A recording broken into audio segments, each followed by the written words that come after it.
بھی عرفان بھائی نے بھی کہا تھا کہ ہم تلاوت کے بعد نعت پڑھ لیں، تو میں نے کہا ان سے کہ بہتر یہ ہے کہ ہم درود پڑھ لیں، کیونکہ نعت جو ہے نا وہ ایک انسان کی خود اپنی بنائی ہوئی ہے، اور جو درود اللہ نے ہمیں بتایا ہوا ہے، سکھایا ہوا، وہ اللہ رب العالمین نے بنایا ہوا ہے، سکھایا ہوا ہے۔ تو ہم جتنی مرضی بہترین نعت لکھ لیں، ہم اللہ کے برابر، اس کے برابر ہم کوئی کلام نہیں لکھ سکتے۔ تو میرا یہی مشورہ ہے آپ سب کو کہ آپ صلی اللہ علیہ وسلم پر درود اور سلام بھیجیں، یہی اللہ کی سنت ہے، اور اسی سے ہی اللہ خوش ہوتا ہے۔ ہم جتنا مرضی کر لیں، ہم اللہ کے سے بہتر کلام نہیں بنا سکتے۔ میں آپ کو ڈریم سناتا ہوں۔ اس ڈریم میں یہ ہوتا ہے کہ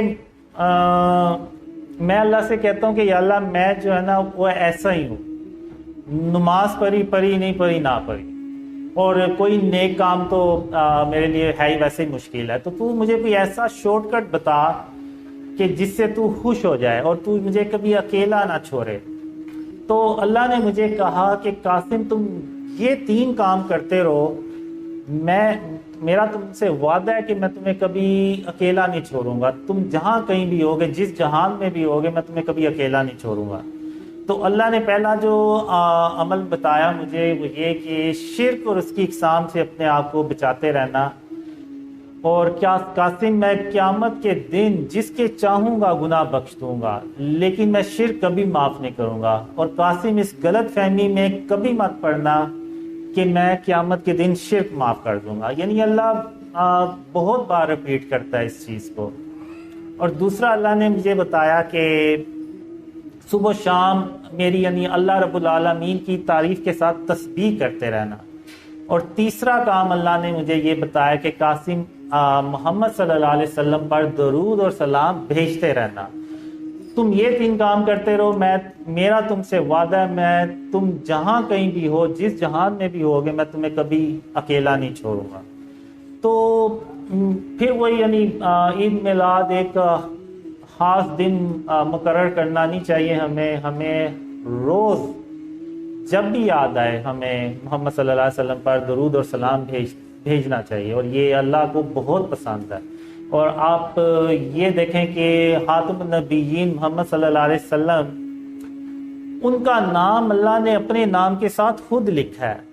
تو ہم یعنی اللہ کا شکر ادا نہیں کر سکتے کہ ہم اللہ نے ہمیں محمد صلی اللہ علیہ وسلم کا امتی بنایا ہے۔ اور ایک میں نے ڈریم دیکھا، تو اس ڈریم کے بعد میں نے کہا کہ اپنے آپ سے کہا کہ ایون محمد صلی اللہ علیہ وسلم کا امتی ہونا بھی اللہ کی ایک خاص رحمت ہے، ورنہ بہت سے لوگ ہیں جو ان کے امتی میں شامل ہی نہیں ہو سکے، حالانکہ وہ ہو سکتے ہیں، یعنی کافر لوگ جیسے۔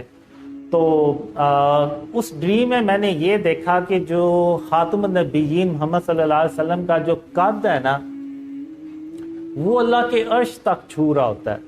اور اب جیسے میں یہاں پہ کھڑا ہوں، سانس لے رہا ہوں، تھوڑا بہت یعنی جتنا بھی میں چاہوں میں بالکل سٹل نہیں ہو سکتا، یعنی ہلکا پھلکا ہلوں گا۔ تو محمد صلی اللہ علیہ وسلم بھی نا سانس ایسے لے رہے ہوتے ہیں، اور اللہ کے عرش کے اور ان کے بیچ میں کوئی گیپ نہیں ہوتا، یعنی جو کپڑا ہوتا ہے نا انہوں نے آپ صلی اللہ علیہ وسلم نے ایسے لپیٹا ہوتا ہے، وہ یعنی رگڑ کھا رہا ہوتا ہے اللہ کے عرش کے ساتھ، اور اللہ کا جو عرش ہے نا وہ ایسے ہوا میں جھول رہا ہوتا ہے ایسے۔ تو میں کہتا ہوں کہ یعنی جن نبی کا جو قد ہے وہ اللہ کے عرش کو چھو رہا ہے، اور صرف ان کے سانس لینے کے اللہ کا جو عرش ہے وہ ہوا میں جھول رہا ہے، تو اس سے بڑی یعنی اور کیا کامیابی ہو سکتی ہے۔ تو پھر میں نے کہا کہ یہ اللہ نے یعنی ہمارے اوپر بڑی خاص رحمت کی ہے کہ ہمیں اپنی رحمت سے ان کا امتی بنایا ہے۔ تو میں پھر وہی کہوں گا کہ ہمیں آپ صلی اللہ علیہ وسلم پر درود اور سلام بھیجنا چاہیے، اور یہی ان سے سب سے بہتر محبت کا اظہار ہے۔ جی وعلیکم السلام۔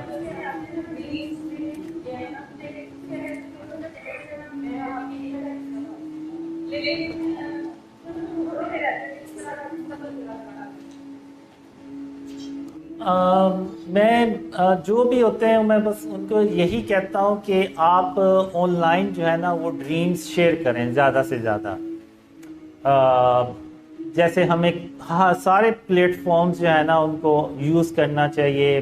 یوٹیوب، انسٹاگرام، واٹس ایپ، ٹک ٹاک، اور اس طرح سے جو دوسری فیس بک اور دوسری جو ایپس ہیں وہ ان پہ ہمیں ڈریمز جو ہے نا وہ شیئر کرنے چاہیے. اس میں اگر آپ دیکھیں تو بہت سے لوگ ویڈیوز بنا بھی رہے ہیں لیکن وہ اس طرح سے شیئر ہو نہیں پا رہی جس طرح سے کہ شیئر ہونی چاہیے. اور میں